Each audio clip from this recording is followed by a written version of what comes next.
გიორგი კანდელაკთან უნდა დავიწყოს საუბარი. გიორგისთან არ ვაპირებ აი ამ გადაადგილებების დეტალების განხილვას და ასე შემდეგ, იმიტომ რომ ძნელია მართლაც გარკვეული სპეკულაციები. ხედავთ რომ რაღაცა ტიპის პოლიტექნოლოგიურ ხრიკებს აშკარად მიმართავს ივანიშვილი. ადამიანები, რომლებიც მისი ვერტიკალის ქვეშ არიან, დღესაც სრულად დღეს საუბრობენ იმაზე, რომ ივანიშვილი თავად აბარებს მთლიანად ბურთსა და მოედანს აძლევს დაუშვათ კობახიძეს, რომ მე მთელი პასუხისმგებლობა მას აკიდოს და იმის მიღმა არიან ახლა გარკვეული ადამიანები, რომლებმაც შეიძლება ოპოზიციური მუხტით პოლიტიკურ სივრცეში შემოიტანონ სიახლე ივანიშვილის ქვეშვე, ან ივანიშვილით და ასე შემდეგ, ხო?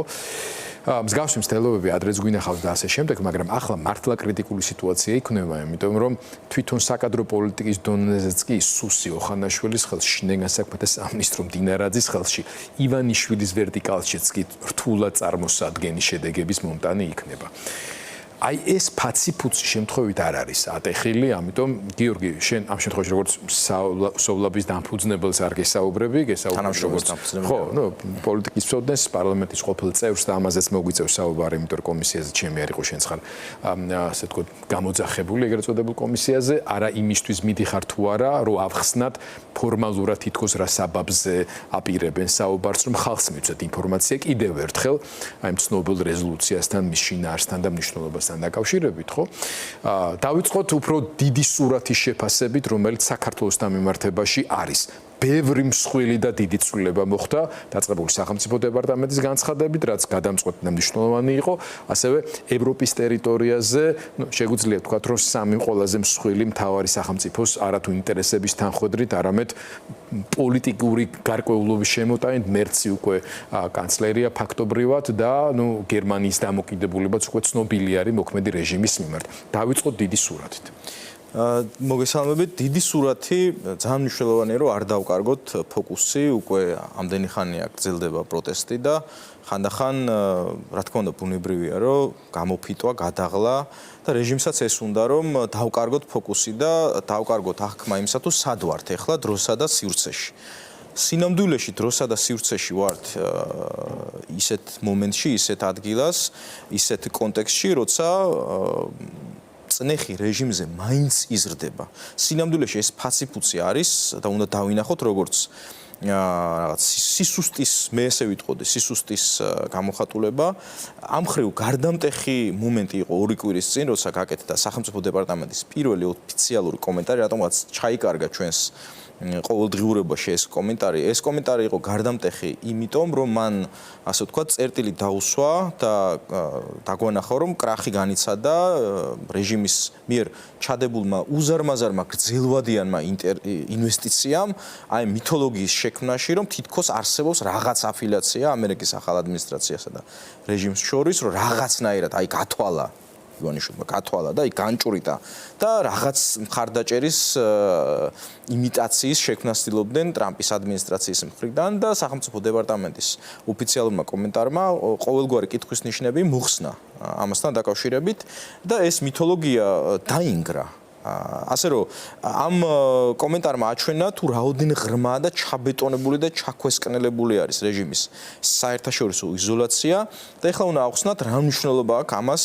პროტესტისთვის, იმიტომ რომ რა თქმა უნდა მთავარი არის, რა ხდება რუსთავაზე, მთავარი არის რომ უკვე მე რამდენი დღე არის 117 ხო, თუ მე-16 დღე ყოველ დღე მაინც დაკეტილია ქვეყნის მთავარი გამზირი, სხვა ქალაქებშიც არის პროტესტი. რა თქმა უნდა 100,000 ადამიანი არ არის ყოველდღე ქუჩაში და ვერ იქნება, მაგრამ თავისთავად კონტექსტში რომ დავინახოთ, ეს უდიდესი წარმატებაა მაინც პროტესტის და მნიშვნელოვან თარიღებზე გვაქვს დიდი მაგალითად 14 აპრილს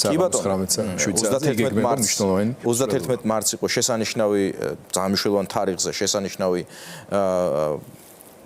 აქცია მასშტაბით, ასე ვთქვათ, კალიბრით მნიშვნელოვანი განაცხადი იყო და ამის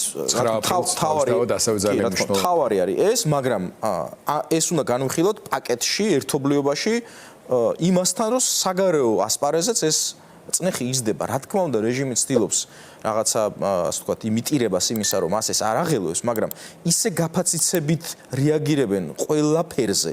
იქ ვიღაც ელჩი შეიძლება გამარჯვებას ეტყვის, ამას ეგრევე აპიარებენ რომ აი ლეგიტიმაცია, ხო? რომ სინამდვილეში არ აღელვებთ კი არა, ძალიან აღელვებთ. უაღრესად ტკივნელად აღიქვამენ იქ ვიღაც NGO-ები რომელიღაც დეპუტატს შეხვდებიან, იმაზე რა ვიცი, იმაზე რეაგირებენ, იმ დეპუტატს რაღაცა ოდესღაც რა უთქვამს ტრამპზე და ამ შემდეგ. ანუ ძალიან ტკივნეულად რეაგირებენ და ეხლა რა სურათი გვაქვს საგარეო ასპარეზზე. გვაქვს შემდეგნაირი სურათი, რომ ეს იზოლაცია არის აბსოლუტურად ჩაბეტონებული, ხო, ხელის ჩამორთმევა არის, ასე ვთქვათ, დღის წესრიგიდან მოხსნით, ხელის ჩამორთმევა არ შეიძლება. ეხლა იქ რო იყვნენ ანტალიაში, ხო, რამე, ასე ვთქვათ, დასავლეთის ცივილიზებული სამყაროს რომელიმე ლიდერთან შეხვედრა შედგა, რომელიმე ქვეყნის ბოტსვანას საგარეო საქმეთა მინისტრს შეხვდება ადამიანები. ბოტსვანა შორის დემოკრატიული მასპინძელი ქვეყნის ლიდერს და ასე შემდეგ ეს გასაგებია.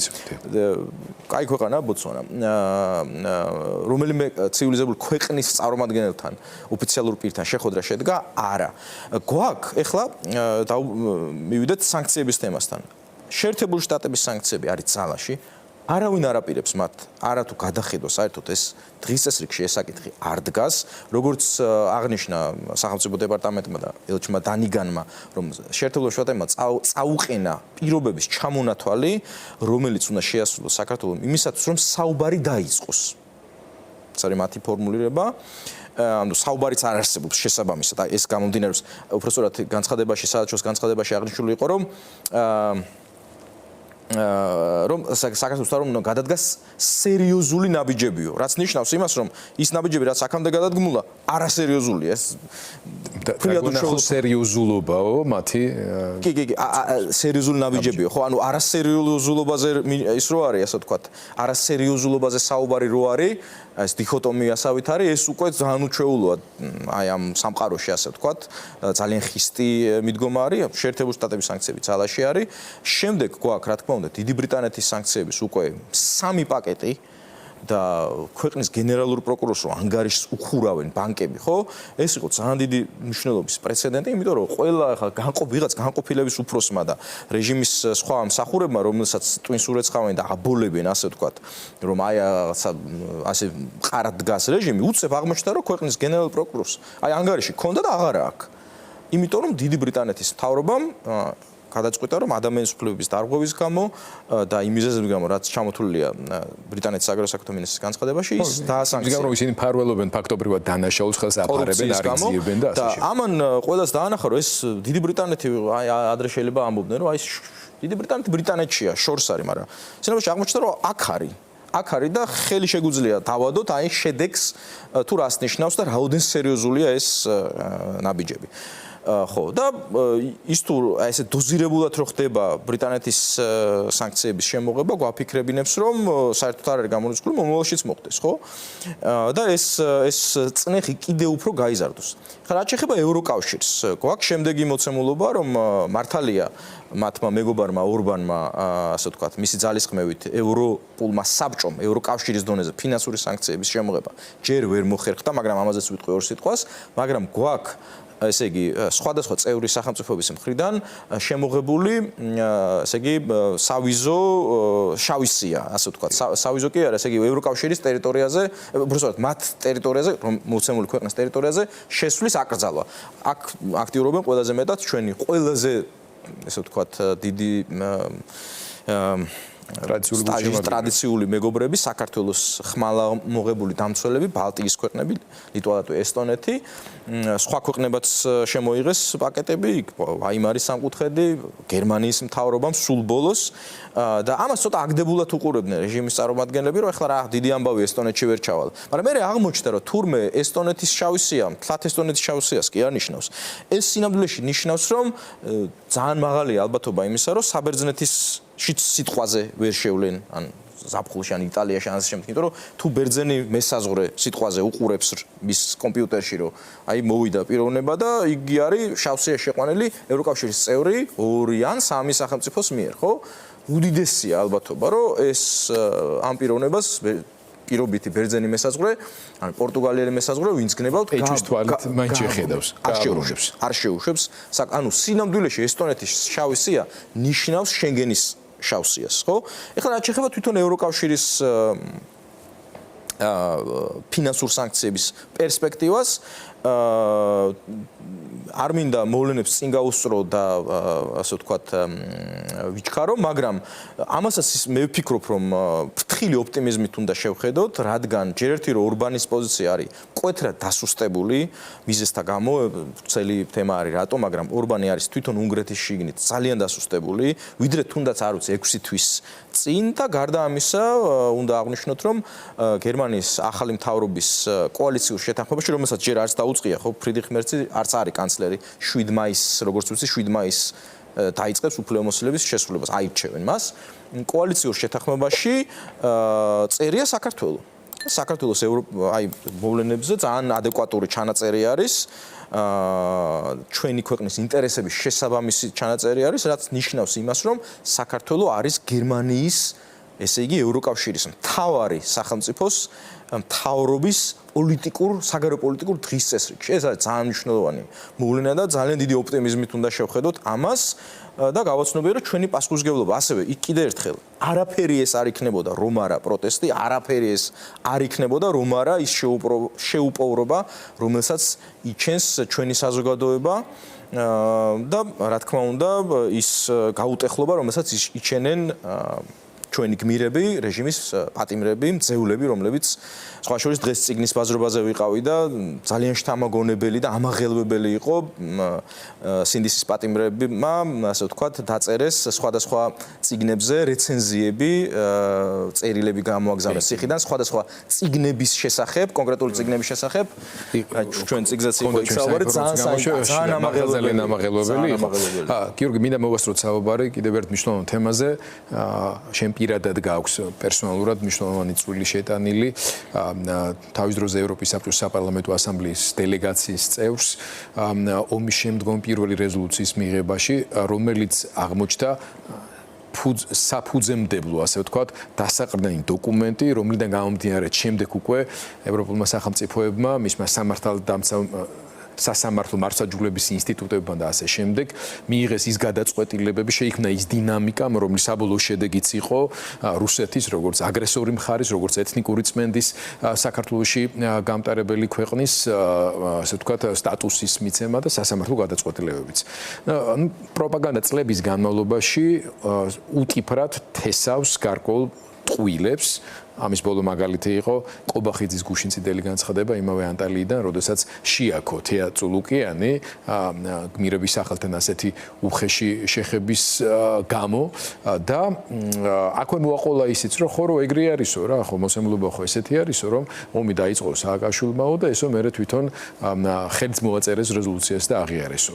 მე ვიცი რომ ამის თაობაზე შენ არაერთი დეტალური განმარტება ისაც მიგიცია და ალბათ მიცემ კიდეც, იმიტომ რომ ეს რაღაცა მოგონილი კომისია ზუსტად ამას ემსახურება, რომ ამის გარშემო ეს ბურუს კიდევ ერთხელ შეიქმნეს, მაგრამ მოდით მოკლედ როგორც შეგვიძლია და ხალხისთვის გასაგებად ახსნა იმისა, რა მნიშვნელობა ჰქონდა, რა შინაარსის არის ეს რეზოლუცია და რატომ არის ერთი დიდი ძალიან მავნებლური ტყუილი, რომელსაც ქართული ოცნება წლების განმავლობაში ავრცელებს ამ თემასთან დაკავშირებით. პირველ რიგში უნდა გვახსოვდეს, რომ მსხვერპლის დადანაშაულება ეს არის ძველი ბოლშევიკური საბჭოთა კავშირის საყვარელი მეთოდი, მათ შორის არ მხოლოდ საქართველოს, სხვა საბჭოთა კავშირი ესხმოდა ხოლმე თავს სხვადასხვა მეზობლებს, ფინეთს მაგალითად, ხო? მაგრამ ჩვენთვის ყველაზე ადვილად გასაგებია ჩვენივე მაგალითი, ეს არის მათი ტრადიციული მეთოდი, იგივე 1921 წელს საქართველოში რომ შემოიჭრა საბჭოთა რუსეთი და მოახდინა საქართველოს ოკუპაცია და სისხლის დინარები დააყენა, იმ დროსაც პროპაგანდა ომს აბრალებდა მსხვერპლს, ანუ საქართველოს და კონკრეტულად საქართველოს პირველ დემოკრატიულად არჩეულ ლიდერ ნოე ჟორდანიას. ეს არ არის და ასევე არ არის შემთხვევითი და ასევე აი ამ თავდაცვის დროს აგრესიისგან თავდაცვის დროს გაღებული მსხვერპლის გმირობის ფუჭად გამოცხადება. რაღაც პიარისთვის, აი ჩვენ გმირ ანწუხელიძეზე რაც თქვა კომისიაზე, ხო, ეგრეთ წოდებულ კომისიაზე. ესეც არ არის ახალი. მსხვერპლი არის ფუჭი. ესეც ტრადიციული, აი მამი ოროხელაშვილი ამბობდა, რომ დავინახე უნგრები და სტუდენტებიო გული შემიწუხდაო ნოე ჟორდანიას უგუნურ პოლიტიკას ემსხვერპლენო. არ არის ეს ახალი. რაც შეეხება ამ კონკრეტულ რეზოლუციას, სინამდვილეში ეს არის კარგი რეზოლუცია. ეს საერთაშორისო სამართლებრივი დოკუმენტი, როცა კი დადგება დეოკუპაცია, ერთ-ერთი ათulis წერტილი იქნება საერთაშორისო სამართალში, საერთაშორისო სამართლებრივ ბაზაში, რომელიც კი გამოყენებული იქნება მომავალში დეოკუპაციისთვის, ჩვენ უნდა გვახსოვდეს, რომ ამ რეზოლუციის მიღება მოხდა ძალიან რთულ მომენტში, როცა რუსეთი ჯერ კიდე განიხილებოდა პარტნიორად, როცა უკრაინის წინააღმდეგ სამხედრო აგრესია არც გეგმაში კი იყო, მაგრამ მომხდარი არ იყო და რუსეთი განიხილებოდა პარტნიორად, როცა ძალიან რთულ, ასე ვთქვათ, ძალიან დაბნეული იყო და ვერ ორიენტირდებოდა ცივილიზებული სამყაროს ნაწილი, რომელიც დღეს სრულად ერთმნიშვნელოვან პოზიციაზე არის და ამ სიტუაციაში ჩვენ შევძელით და სიტუაციაში აღსანიშნავია, რომელშიც ჩვენ აღმოჩნდით 2008 წელს ომის დაწყებამდე ჯერ კიდე და ეს მემკვიდრეობა, ეს დამოკლეს მახული, რომელიც ეკიდა საქართველოს თავზე შევარდნაძის მიერ ხელმოწერილი კაბალური ხელშეკრულების 1994 წლის მოსკოვის ხელშეკრულების შედეგად, როცა რუსეთმა ჯერ მოახდინა ქართველების გენოციდი აფხაზეთში, დე-ფაქტო ოკუპაციას ახორციელებდა იქ ცხინვალის რეგიონში და მოახერხა, რომ საქართველოს 1994 წელს თავს მოახვია მისთვის სასურველი სამშვიდობო ფორმატი, სადაც ის თან მხარე იყო ფაქტიურად. უკვე გენოციდი ქონდა ქართველების და სისხლის მდინარეები აფხაზეთში დაყენებული და თან ესე იგი სამშვიდობო ძალის სტატუსი ქონდა. შუამავლის, აი იგივე არის, რომ უკრაინაში მას შეძლებოდა, მქონდა მცდელობა 2014 წლის მერე, რომ აი დონბასსა და უკრაინას შორის რუსეთი ყოფილიყო შუამავალი და იქ კიდე რუსეთის ჯარები შეეყვანათ. ვითომ როგორც სამშვიდობოები, რომლებიც სინამდვილეში რა თქმა უნდა იყვნენ საოკუპაციო ძალები ქვეყნის სიღრმეში და ამ ძალებისთვის სამშვიდობო სტატუსის არ გაუქმება იყო შეცდომა. იმიტომ რომ ეს მნიშვნელოვანი ასპექტი იყო. ხო, აი ამ სიტუაციაში ეს ფაქტორი შევარდნაძის მიერ ხელმოწერილი კაბალური ხელშეკრულება და ეს მემკვიდრეობა, რომელიც უკვე შემდეგ მიიღო ვარდების რევოლუციის ხელისუფლებამ, ეს მნიშვნელოვანი ფაქტორი იყო და ამ სიტუაციაში, როცა ბევრი დაიბნა, იქ რაღაც ვიღაც სამშვიდობოები არიან, რაღაც ცისფერი ჩაპყუტები ახურიათ, ხო, ბევრი დაიბნა და ჩვენ შევძელით რა, რომ რუსეთს დაკისრებოდა აი ეს სამართლებრივი ფაბულა, ეს პარადიგმა, რომლის ტყვეც იყო საქართველოს 1994 წლის მერე საქართველოს იყო მძევალი ამ ფორმატების, იქ ადგილობრივი მისიებიც, გაეროს მისია აფხაზეთში ფაქტობრივად შეზრდილი იყო ამ რუს ეგრეთ წოდებულ სამშვიდობოებთან, ხო?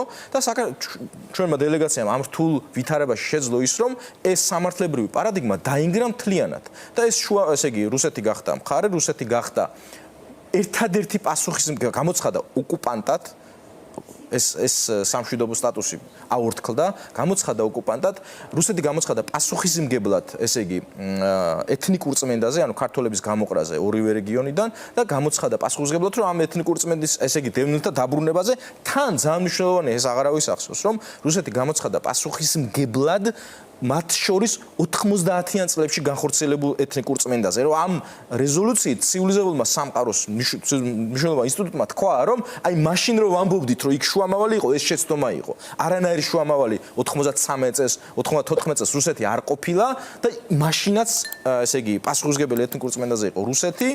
და შესაბამისად დევნილთა დაბრუნებაზე პასუხისმგებლობა აკისრია რუსეთს, ასევე ამ რეზოლუციაში ჩაიწერა აღიარების უკან გახმობის მოთხოვნა და ასე შემდეგ, მაგრამ თავარი საერთაშორისო სამშვიდობო საერთაშორისო კი ბატონო, მაგრამ თავარი სანამ დრო ამოგვეწურება, მინდა რომ ამაზე უფრო კონცენტრირდე და მოვასწრო პასუხის გაცემა. ეს არის ომის დაწყების თემა. ხო და აი მაგამდე მივიდოდით ყველაზე მეტად ომი და იქ იყო ესეთი ჩანაწერი, რომ საქართველოს ესე იგი ნაბიჯებს მოყვა სულმასშტაბიანი ესკალაცია, მაგრამ რა თქმა უნდა ამ დროს უკვე შემოჭრილია ჩვენ ტერიტორიაზე ჯავშან-სატანკო ნაწილები, რომლებიც არ შედიოდნენ ამ ეგრეთ წოდებული სამშვიდობო და სინამდვილეში საოკუპაციო ჯარების შემადგენლობაში და როცა ერთი ქვეყნის ჯარი კვეთს მეორე ქვეყნის საზღვარს, ეს წარმოადგენს ომის აქტს, ეს წარმოადგენს ომის დაწყების მომენტს და სხვა შორის 7 აგვისტო წერია და არა 8, მათ შორის ამ რეზოლუციაში. რა თქმა უნდა, რა თქმა უნდა. ასევე მე მოხდი წერია ისიც რომ მხარეები ვერ თანხმდებიან ომის დაწყების თაობაზე, შეფასებაზე, ცხადია ვერ შეთანხმდნენ და ითქვა რომ ზუსტად ამის გამო უნდა შეიქმნას საერთაშორისო სასამართლო, რომელიც შეუვალია რომ ცოტა შეიქმნა და დაახვიოთ, ასე ვთქვა, ცოტა წინ ეს რეზოლუცია არის ციტირებული პირდაპირ, ხო, სამშობლოში რაღაც დამავიწყდა, ძალიან ბევრი ასპექტი არის, რომ რუსეთის დელეგაციამ ასამბლეაში ამ რეზოლუციას ხმამისცა წინააღმდეგ და დატოვა პროტესტის ნიშნად დარბაზი. თუ მათთვის კარგი იყო, ან ხმას რატო აძლევდნენ წინააღმდეგ, ან სად გარბოდნენ, ხო, რიტორიკული კითხვა ბუნებრივი არის. შემდეგ რუსული პრესა, იქ დელეგატი ძალიან უკმაყოფილო იყვნენ, რუსული პრესა მაშინ აცხადებდა ამ რეზოლუციას რუსეთის მარცხად და საქართველოს გამარჯვებად. მხოლოდ რამდენიმე ხნის შემდეგ, რამდენიმე დღის შემდეგ მოიგონეს, რომ ეს პუნქტი ნიშნავს, რომ საქართველოს დაიწყო ომი. ოღონდ მე თვითონაც დაავიწყდათ ეს და ეს რეზოლუციის თემა გაქრა წლების განმავლობაში გაქრა და შემდეგ დაბრუნდა პირდაპირ ეს სკრიპტი, ეს ასე ვთქვათ, ნარაბოტკა, მათთვის გასაგებენაზე რო ვთქვათ, პირდაპირ აიღო რეჟიმმა, ქართულმა ოცნებამ, როცა ის მოვიდა ხელისუფლებაში. პირდაპირ ასე ვთქვათ, დააკოპირეს.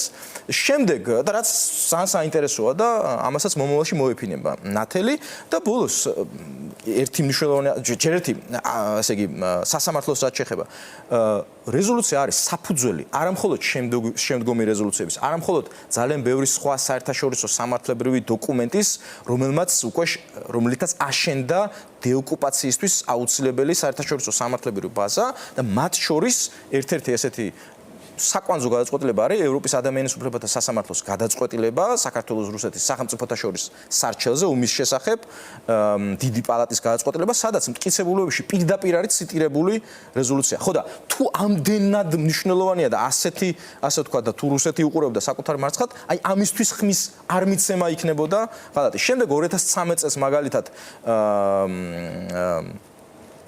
კიდე ერთი რეზოლუცია იქნება მიღებული ასამბლეაში, სადაც ეს ფაქტიურად კიდე არის გამეორებული ეს რეზოლუცია, ხელახლა არის ნაყარი კენჭი, ასე რომ ვთქვათ ფიგურალურად და იქ მაშინ ოცნების დელეგაციამ ხმამისა, მათ შორის ირაკლი ჩიქოვანმა და ანუ ეგ არ ითვლება თუ როგორ არის.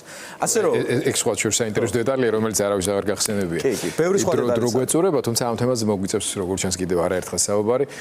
ხვალ ხარ ასე ვთქვათ გამოძახებული, ორი სიტყვით რო თქვა რასაპი აპირებ. გამოაქვეყნებ ჩემ გამოაქვეყნებ. კარგი. კახარიასავით ახარ შე რო ესე ვთქვათ ბოლოდინსკი რა იქნება და როგორ, იმიტომ რომ ვიცით რომ გიორგი ახარიაც ხვალ არის ესე ვთქვათ დაბარებული. ისტორია მიუჩენს როგორც ადრე ესე იგი ცდილობდნენ საქართველოს დადანაშაულებას, მსხვერპლის დადანაშაულებას, ამ ბრძოლაში გაღებული თაობების მიერ გაღებული მსხვერპლის ფუჭად წარმოჩინებას და იგივე არ ვიცი ქაქუცა ჩოლოყაშვილის ბანდიტად ასე ვთქვათ დანერგვას რომ აი ქაქუცა ჩოლოყაშვილი ბანდიტი იყო. ისტორიამ ყველას და ყველაფერს მიუჩინა თავისი კუთვნილი ადგილი და ასე იქნება ახლაც. ჩვენი საზოგადოება არ მიიღებს მტრების მეგობრებად და მეგობრების მტრებად შემოსაღებას და ჩვენი საზოგადოება არასდროს არ მიიღებს აზრს იმის შესახებ, რომ ჩვენი გმირების მიერ გაღებული მსხვერპლი იყო ფუჭი. არასდროს ეს არ მოხდება.